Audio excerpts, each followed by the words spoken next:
আহ, সাংবাদিকতার জন্য সবচেয়ে গুরুত্বপূর্ণ কি মানে স্বাধীনভাবে কাজ করার একটা সুযোগ থাকবে।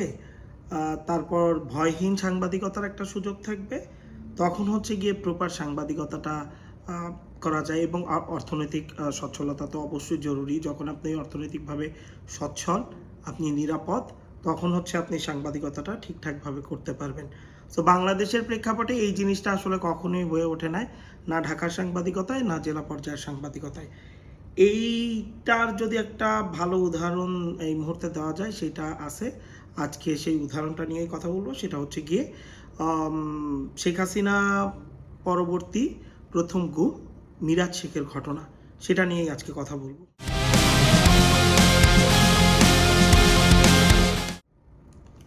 ওকে, মিরাজ শেখের গুমটা কবে হয়েছে আমরা যদি দেখি, মিরাজ শেখের গুম হয়েছে এপ্রিল মাসের দিকে। কোস্টগার্ডের বিরুদ্ধে অভিযোগ এবং এইটার প্রচুর সাক্ষী আছে। স্থানীয় মানুষজন দেখছে তাকে তুলে নিয়ে যাওয়া, স্থানীয় সাংবাদিকরাও এই খবরটা জানে, কিন্তু বাংলাদেশের মানুষ জানতে পারলো কখন?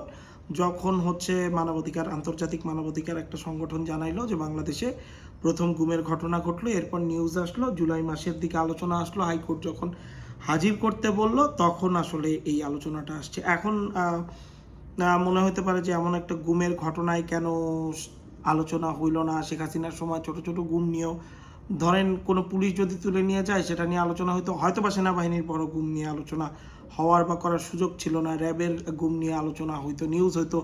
এই 5 আগস্টের পর ওই ইউনূস সরকারের সময়ও যদি কাউকে পুলিশ এমনি বিনা ওয়ারেন্টে তুলে নিয়ে গেলেও এটা নিয়ে কথা হয়েছে, ডিবি তুলে নিয়ে গেলে কথা হয়েছে।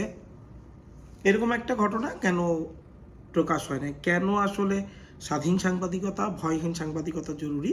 এটার একটা উদাহরণ হচ্ছে জেলা পর্যায়ের সাংবাদিকরা সবাই জানেন যে মোংলায় এই ঘটনাটা ঘটছে, বা ওই অঞ্চল থেকে একজন জেলেকে তুলে নিয়ে যাওয়া হয়েছে যে পার্ট টাইম মোটরসাইকেল চালাইতো। তারপর তার পরিবার আত্মীয় স্বজন যখন এইটা নিয়ে মানববন্ধন করতে যায়, তাদের মামলা দেওয়া হয়েছে, তাদেরকেও আটক করা হয়েছে। এগুলো সবই জানতো, কিন্তু এগুলো মেইন স্ট্রিম গণমাধ্যমে আমি শিওর দেশের 95% মানুষ দেখে নাই বা জানতোই না যখন এই ঘটনা আসার পর। এটার কারণ ছিল হচ্ছে যে সাংবাদিকদের মধ্যে সবসময় একটা ভয় কাজ করে। সশস্ত্র বাহিনী, কোস্টগার্ড, নৌবাহিনী, বিডিআর, বিজিবি, বিমান বাহিনী, সেনাবাহিনী, এদের কোনো সংবাদ প্রকাশ করা যায় না। এটা ঢাকায় যেমন থাকে, মফস্বলগুলোতে বা জেলা পর্যায়ে এগুলোতে আরও বেশি। সো এই ধরনের সাংবাদিকতা করার কোনো সুযোগ ছিল না। এবং দ্বিতীয়, ঢাকার গণমাধ্যমকে যে জানাবে, এই জানানোর ফলে ঢাকার গণমাধ্যম কিভাবে এটা রিয়্যাক্ট করবে, এইটার অতীত ইতিহাস হয়তোবা বেশিরভাগ সাংবাদিকই চিন্তা করছে, তারা এটা জানায় নাই। এবং ঢাকার সাংবাদিকরা যেটা চিন্তা করছে, তারা যদি জানেও যে সবসময় বাংলাদেশের স্বাধীন সাংবাদিকতাটা বেশ কঠিন।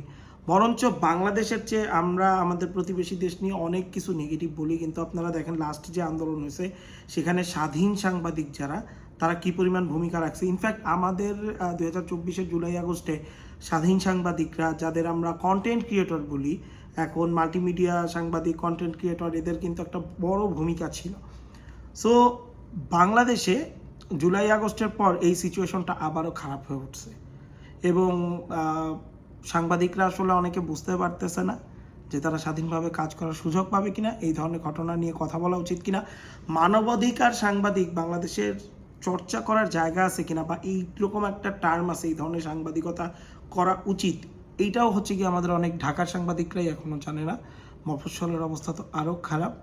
সো সাংবাদিকদের যদি স্বাধীনভাবে কাজের সুযোগ না দেওয়া হয়, তাদের যদি না জানানো হয় যে মানবাধিকার সাংবাদিক বলে একটা টার্ম আছে, এটা আমাদের করা জরুরি সাংবাদিকদের নীতিনৈতিকতার জায়গা থেকে, তাহলে গুমের এত মাস পর এসে আমাদের অন্যভাবে জানতে হবে যে আসলে দেশে গুম হওয়া আবারও শুরু হয়েছে।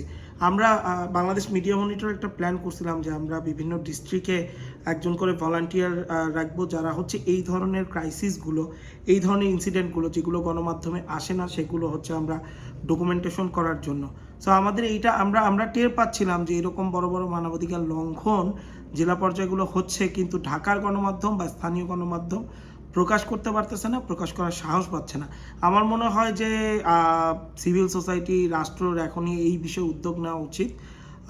স্পেশালি সিভিল সোসাইটির, সাধারণ মানুষেরও ঢাকার গণমাধ্যমগুলোর এই জায়গাগুলোতে নজর দেওয়া উচিত, না হলে আবারও হচ্ছে গিয়ে এইভাবে গুম শুরু হবে এবং সাংবাদিকরা চুপ থাকতে বাধ্য হবে।